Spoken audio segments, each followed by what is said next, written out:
Hello, good people of YouTube. Mountbatten here, and today we are going over my top 5 ships of 2022. Now, to clarify here at the beginning, these are not the top 5 best ships of 2022. That will be in its own separate video. These are the top 5 ships that, in my opinion, personify what happened in the game the most this year, or ships that had the biggest impact on the game this year, or ships that personify what happened in the game this year. It's kind of like Time's Person of the Year. It's not necessarily a good person, a person that had a good impact on the world. I mean, one year it was a certain angry Austrian painter. So yeah, that's what this list is. If you're looking for the top 5 best ships of 2022, again, that's going to be its own separate video. So before we get into the list, if you guys wouldn't mind dropping a like and a comment down below to appease our algorithm overlords, I would be most appreciative of that, because we have to feed the algorithm overlords. They have to be satisfied in order for the algorithm to be kind to this video. So again, if you wouldn't mind doing that, I'd be most appreciative of that. Alright, so let's go ahead and get into it. And just a brief reminder before we get into the video, this is all my opinion. Again, this is my top 5 list, so just keep that in mind as we go forward. So let's go ahead and get into it. So coming in at number 5, we have the Tier 10 Soviet large cruiser, the Sevastopol. And this ship is like just so... man, it's a gimmick too far, if you will. As I'm sure most of you that have been around for some time have noticed in the game, ships are getting more and more and more gimmicky, and every single consumable on this ship is gimmicky, except for, like, the hydro.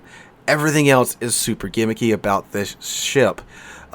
She is not only a super gimmicky ship, but she was also plagued by an incredibly long development time. She got stuck in development hell for a while. There was some conjecture that, hey, maybe because, Ukraine was invaded by Russia, and Sevastopol is the port in Crimea, that they were kind of, holding her off from releasing because, the optics would look pretty bad. But I think it was actually that they couldn't figure out how the hell to balance this thing. This thing went from having, a heal that you had, I think, 8 charges of it or something like that, but it was incredibly short and incredibly small, but it cooled down really fast, and they wound up settling on a heal that you have to be almost dead to really get the most out of it, or to simply not waste the heal, because it's a super heal, but it takes a minute and a half to give you your health back. So it's not like the Conqueror's heal or like the British Cruiser heal where you can eat crap and then print your ship back in 20 seconds. No, it takes a minute and a half. So yeah, you can't really use it to push. And on top of that too, what the Sevastopol is one of the original designs for the Kronstadt, the Soviet battle cruiser that was being designed pre-World War II. This was a design variant that was supposed to use some 15-inch guns that the Germans were supposed to provide, but let's say relations between the two countries deteriorated with a certain operation. So yeah, this one got thrown out the window, and then they went back to the 9 3.5mm guns that we have on the Tier 9 premium Soviet large cruiser, the Kronstadt. But this has the same hull as the Kronstadt, which means that it's actually quite terrible, because Kronstadt was one of the first large cruisers in the game, along with the Stalingrad. So the large cruisers didn't exactly have the crazy armor scheme and all that stuff that they do now. So it's a terrible hull. They removed 10,000 HP from it, gave it this crazy heal. They gave it an engine boost that's not quite long enough to be useful, but not quite short enough to be useless, in my opinion. But yeah, it was just super gimmicky. They tried to bolt too many gimmicks to this thing. It does have 15-inch Soviet guns, so there is some upside to it. They do hit hard as hell, so you got that going for it. But overall, it's just a meh boat, in my opinion. If they had tried to be less gimmicky with it, it would have been much better. So yes, just an absolute solid representation of the amount of gimmicks that we're getting in this game now. Alright, on our way down to number 4, we have the Grosser Kurfürst. But Sealord, that ship's been out for years now. It has, but it was changed this year, and technically it's a new premium ship. Yeah, So the Grosser Curve first was the second ship that we saw, well, actually like the third ship that we saw get switched from being a tech line ship to a premium ship. The first go around of this was with the Moskva and, what was it, the Tier 5 Soviet cruiser, right? The name's escaping me right now. They got moved over to the premium side of things when we got the Petropavlovsk and the Soviet cruiser line split. And that was the first time it was done, so there wasn't really clear clarification on what was going to happen with, like, those of us that bought the premium camo and the premium booster for Moskva back when those were both one thing. So we got kind of stiff there. But then when they came around with the Preußen, which is the new Tier 10 German battleship, the GK was moved over to the premium side. We got a nice clarification of how we're going to be compensated, and those that weren't fairly compensated for the Moskva were fairly compensated, and vice versa. So now we have a clear rule set when this happens, which the way that they were talking about too when the GK was moved over to the premium ship side of things, we're probably going to see this happen more in the future, more of these streamlining of tech lines to make the line more, how shall we say, sensical, because like the justification for the Grosser Curve first was that the Curve first has triple guns when really, from Tier 7 on up, the German battleships are all dual-gunned ships, which, sure, makes sense. They should have the same type of setup, and it does make the line flow better in terms of, design flow. So we might see this more in the future. They were certainly talking about it back when this happened. I would say like the Republic would probably be the next one in line for this, because you go from, quad turret battleships from Tier 7 on up with the French quad turrets and mini turrets for their tier, or a large number of guns for their tier. Then the Republic, you get this 8-gun thing when you just went from a 12-gun battleship with the Alsace.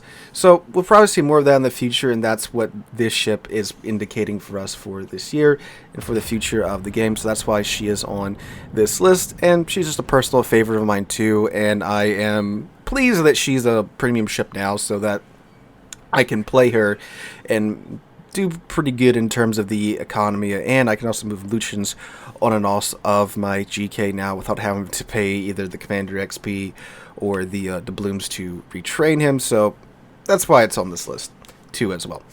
So going on down to number the third, we have the Forrest Sherman. The Forrest Sherman, the Tier 10 American DD. This is the most unholy of unifications of rapid-firing guns and SAP. So SAP is a relatively new ammo type in the game. Now, SAP itself has actually been in the game for quite some time. If you go look at some of the older DDs in the game, their AP is SAP, like the Khabarovsk. If you look at her AP, it's straight up SAP. But this new SAP that we've gotten, where it's actually coded different in the game, this is still relatively new type of thing to the game. The game is 7 years old, and it's only been around for the past couple of years. So it was only a matter of time, naturally, that the devs got comfortable enough to combine SAP and extremely high firing guns, extremely high rate of firing guns. And the Forrest Sherman is that. Like my Forrest Sherman review states in the subtitle, SAP was a mistake. Because, oh my god, with the insane rate of fire on the Forrest Sherman, you can get this thing down to, of course, with like, if you got Halsey and then Adrenaline Rush and then the right commander build, you can get your reload time down to, I think, like just under a second. At like max Adrenaline Rush with Halsey's Confederate skill popped. It is crazy, but even without that, I mean, just look at the footage in the background. This thing can spew some rounds down range, and it's very good at it. Not to mention the SAP also has the flight characteristics of the Austin, which was one of the earlier rapid-firing ships to get SAP, but the Austin is limited by the fact that it's only really spammy when it's got its reload booster off of cooldown, The rest of the time, it's got, I believe, an 8-second reload base, so it's not really that spammy, but it's spammy for 15 seconds when you pop the reload booster and you have like a 2-second reload on those guns. The Forrest Sherman can keep up this level of fire all the time because it's just base fast. And we're getting more of these ships now. We have the upcoming, well, not just more ships like this with SAP, but, even more and more and more HE spammy ships. Like the, I can't remember the name of it right now, the Super American DD, which is basically Giga Chad Forrest Sherman, that's got two guns per turret. Granted, it doesn't have SAP, but the Forrest Sherman kind of opened the gates for even more higher DPM ships than what we had already had in the game, and it's just like the snowball effect. It just keeps going and going and going and going with these spammy ships. So that's why she is on this list. Going on down to number 2, we have a whole category of ships, and that is Superships. This year's Superships were kind of unceremoniously thrust upon the player base. They went through an amazingly fast testing period. They were in their own mode for a little while. They were in testing in game for a decent while, and then they just dumped them on us. Now, if you don't know, if you haven't had the pleasure of fighting against Superships, Superships are ships that are essentially tier 11 is what it is. These ships are, especially compared to their tier 10 counterparts, pretty much broken ships that you pay a lot of credits to play, to where you have some type of unfair advantage in the match. The Satsuma, for example, she has 8 20-inch guns, which of course means she can overmatch 32 millimeters of armor. And since they're 20-inch guns, they're large shells, they have a large alpha damage per shell. And you also get the gimmicky combat instructions where you can get a 20% boost to your dispersion, on top of the fact that, of course, you're playing a ship that has a incredibly large amount of HP and good armor scheme for its tier. And that's just one ship. The various super ships have their own gimmicks and combat instructions and things like that again just make them inherently overpowered at their placement, which is in their own special super ship slot, which again basically works like tier 11. And these super ships do certainly seem to be where the devs are pumping a lot of their man hours. We're getting an amazing, well, I guess amazing has the wrong connotation to it. I guess frightening would be more appropriate. A frightening amount of these ships at quite a quick click, too. Shoot. We got the Darlana, and then the Clausewitz, and then again, like I just mentioned with the Forrest Sherman, we have the American Super DD coming up, and the Japanese Super Carrier coming up too. They're releasing 2 at a time, I think like every 3 to 4 months. So very quickly soon, most nations will have a super ship at probably the end of just about every single tech tree. And again, these ships are inherently broken. They're overpowered. They're designed to be. They make high tier games very frustrating because you grabbed all the way to tier 10, and now there's this guy that can just afford to run the Satsuma or the Conde, and again his ship is just incredibly busted.